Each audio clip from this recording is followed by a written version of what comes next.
The anime opens by depicting the monotonous life of a Japanese salaryman who endured being shoved around on a packed commuter train every morning and barely managed to catch the last train home each night. That dull routine defined his existence until the moment he was reincarnated into another world and appointed as the lord of a remote village he was meant to develop using his abilities. However, one day, he awakens and immediately notices how small his hands have become.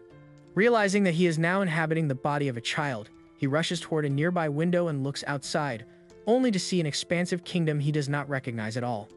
His confusion is abruptly interrupted when his personal maid panics and hurriedly pulls him away from the window, warning him of the danger. He apologizes for worrying her and explains that the scenery was simply so magnificent that it overwhelmed him. The maid is startled by his vocabulary and wonders where a child so young could have learned such complex expressions. This revelation deeply confuses him, and he realizes that while he possesses vague memories of having lived here before, this situation closely resembles the reincarnation stories he once knew. He correctly identifies the maid as Till, his personal attendant, and when she confirms it, he also realizes that his name is Van Ferdio, often called Van. Till is delighted that he can properly say his family name. To her further surprise, he correctly recalls his father's name, Jalpa, the Marquess of the Fercio house, as well as the names of his three older brothers, Mercia, Jard, and Sesto. However, despite knowing all of this, he remains unaware of his current location. Later that morning, the family gathers for breakfast. Van sees his father, Maris Jalpabul Atio, and his brothers, Mercia Eligo Fercio, the eldest, Jar Giercio, the second son, and Sesto Eleo, the third. During the meal, Van is showered with affection by the maids, who constantly praise and spoil him. Although he privately finds the situation amusing, he accepts it without complaint. From this, he concludes that he has been reborn into this world while retaining all memories from his life in Japan. That is the only certainty he has for now. During breakfast, Maris Ferdio asks his sons about their studies for the day. Jard nervously reports that he will be studying fire magic and battle formations, while Sesto explains that he will focus on magic studies. When Van is asked the same question, he calmly states that there is much he does not yet understand and that he wishes to begin by learning about the nation's culture and history. This sophisticated answer from a 2-year-old shocks everyone present. His father, however, smiles before laughing loudly, clearly pleased. He remarks that he had worried about spoiling Van due to being the youngest child born to his late wife, Mira, but now believes Van to be a fine young lad. Confident that Van will inherit powerful fire magic like both his parents, Maris declares that the future of House Ferdio is secure and eagerly anticipates Van's magical aptitude appraisal at age 8. Through this conversation, Van learns that magical aptitude holds great importance in this world. Individuals with offensive magical abilities are highly valued for their role in protecting society. Noble families strongly desire heirs with aptitude for one of the 4 elemental magics: fire, water, wind, or earth. Those who possess other types of magic are considered disgraceful.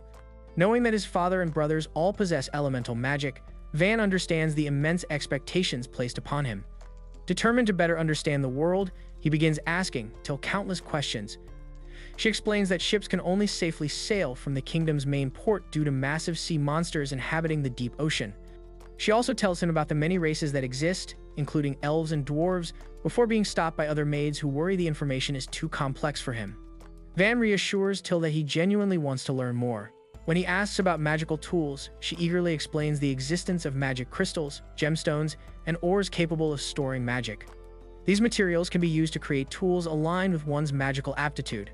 Their discussion is interrupted when the butler, Espada, suddenly places a large stack of books in front of Van. Though aware that Van is officially learning basic literacy and numeracy, Espada wishes to assess his true abilities. Van finds the veteran butler intimidating and nervously admits that his reading is poor and that he can only perform simple arithmetic. Espada immediately tests him by holding up 3 fingers on one hand and 2 on the other. When Van answers correctly, Espada decides on the spot to become his tutor.